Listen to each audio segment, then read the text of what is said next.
This singing technique, called Kulning, is an ancient Frisian herding call that was used by women long ago to call home the cows and goats back to the farm in the evenings.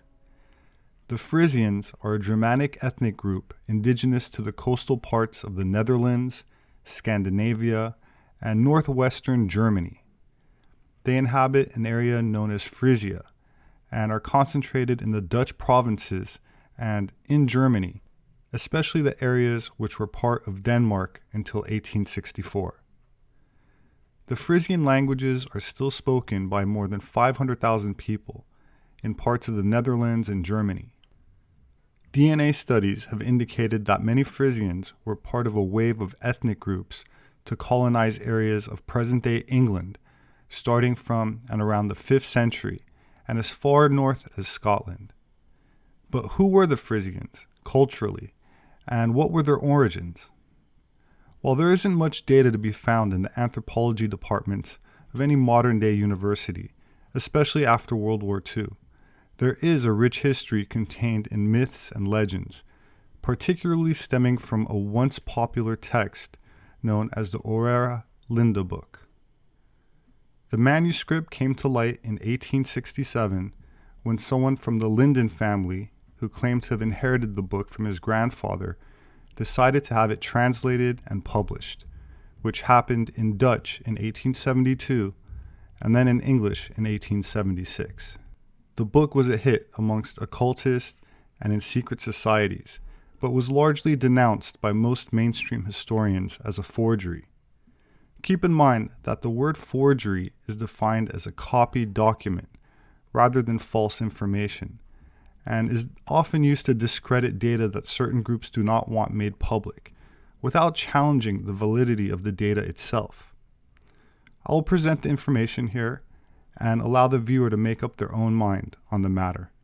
The text alleges that Europe and other lands were, for a large part of their history, ruled by a succession of folk mothers presiding over hierarchical orders of celibate priestesses dedicated to the goddess Freya, daughter of the creator goddess or Earth Mother. The earliest portion of the Oera Linda Book was allegedly composed in the year 2194 BC and likely compiled in the 6th century BC from a mixture of contemporary writings and ancient inscriptions. It also describes a lost land called Atlant, and supposedly submerged in 2194 BC, which the 17th century Swedish scholar Olof Rudbeck attributes to Atlantis. But I don't agree with his assessment and would argue that Atlant refers to the Old Land and alludes to either Frisland, a phantom island that appeared on virtually all of the maps of the North Atlantic from 1560s through the 1660s, just south of Greenland, a landmass that was entirely separate from Iceland. Some claim is now submerged, while others say it was a cartographic mistake and never existed. Or what remains of Dogger Bank, or Doggerland, an area now submerged beneath the southern North Sea that once connected Britain to continental Europe.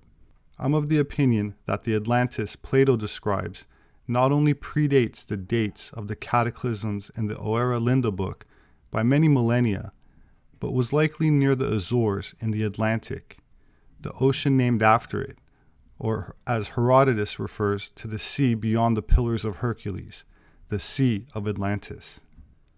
While the book is too long for me to cover in its entirety, translated versions are available online for free for those who are interested.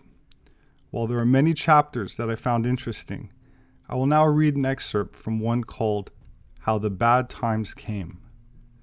To make it easier to understand, I'll replace the term Twiskland with Germany, as I believe that's the general geographic area it's referring to. Quote, during the whole summer the sun had been hid behind the clouds, as if unwilling to look upon the earth. There was perpetual calm, and the damp mist hung like a wet sail over the houses and the marshes. The air was heavy and oppressive, and in men's hearts was neither joy nor cheerfulness. In the midst of this stillness, the earth began to tremble, as if she was dying. The mountains opened to vomit forth fire and flames. Some sank into the bosom of the earth, and in other places mountains rose out of the plain. Old land, called by the seafaring people Atland, disappeared, and the wild waves rose so high over the hill and dale that everything was buried in the sea. Many people were swallowed up by the earth, and others who had escaped the fire perished in the water. It was not only in Finda's land that the earth vomited fire, but also in Germany. Whole forests were burned one after the other, and when the wind blew from that quarter, our land was covered with ashes. Rivers changed their course, and at their mouths new islands were formed of sand and drift. During 3 years this continued, but at length it ceased, and forests became visible.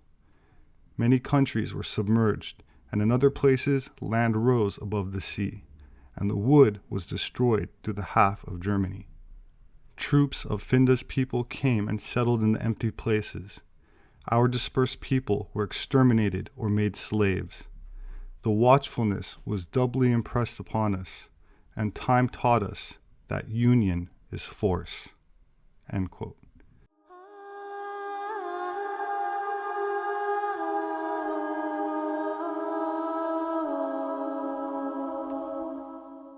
While largely forgotten in the post-World War II era, some scholars consider the book to reveal the genuine truth about the ancient European megalithic culture, even connecting the pagan religious practices of the priestesses described in the book with later medieval witchcraft traditions. The claim is also made that this Frisian civilization possessed an alphabet that was the ancestor of the Greek and Phoenician alphabets. I will now go ahead and read another excerpt which speaks to the political nature of the book, mainly that it reveres freedom. This chapter is called Hail to the True Frisians. Quote, "In the olden times, the Slavonic race knew nothing of liberty. They were brought under the yoke like oxen. They were driven into the bowels of the earth to dig metals, and had to build houses of stone as dwelling places for princes and priests. Of all that they did came nothing to themselves. Everything must serve to enrich and make more powerful the priests and the princes, and to satisfy them. Under this treatment, they grew gray and old before their time, and died without any enjoyment, although the earth produces abundantly for the good of all of her children.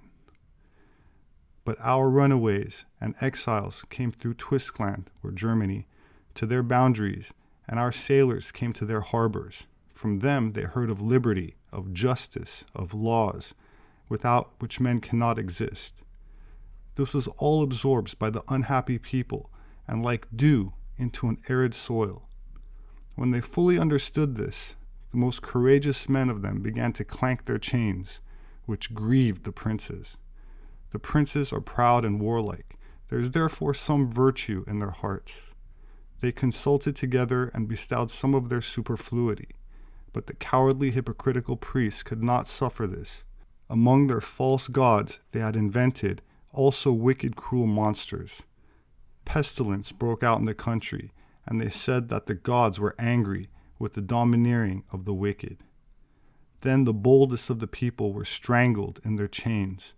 The earth drank their blood, and that blood produced corn and fruits that inspired with wisdom those who ate them." End quote.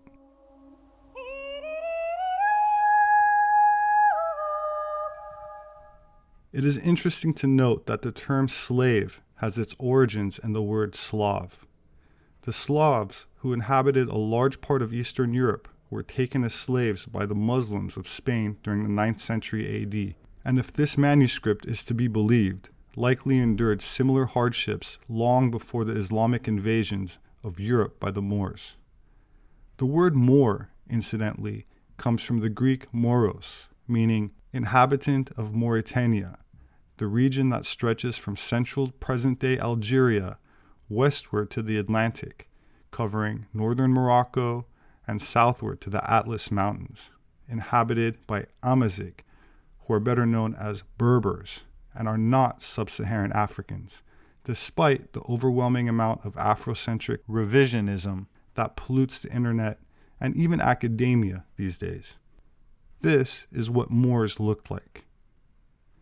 While North Africa is attached to the African continent, it is more importantly part of the Mediterranean and separated from sub-Saharan Africa by the Saharan Desert, which is about 3.5 million square miles, comparable to the area of China or the United States.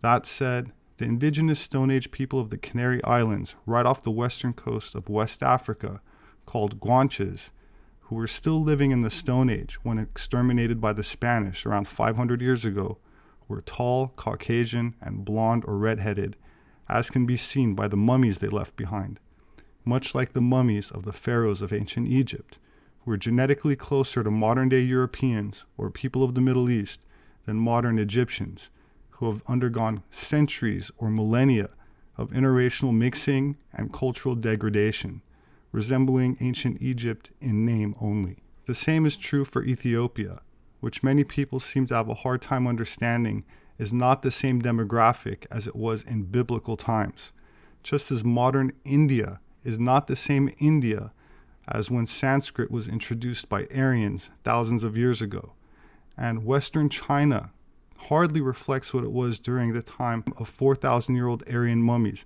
that built the pyramids there that modern communist Chinese government still tries hard to conceal, just as the US government tries to conceal the true history of what are referred to as Native Americans. And likewise, the Oera Linda Book has been suppressed, probably because it exposes a history that is different from the current banker-financed, media-enforced, globalist, cultural Marxist narrative that we have all been brought up with, a political agenda designed to erode a sense of nation, race, gender, community, or family, and therefore resistance.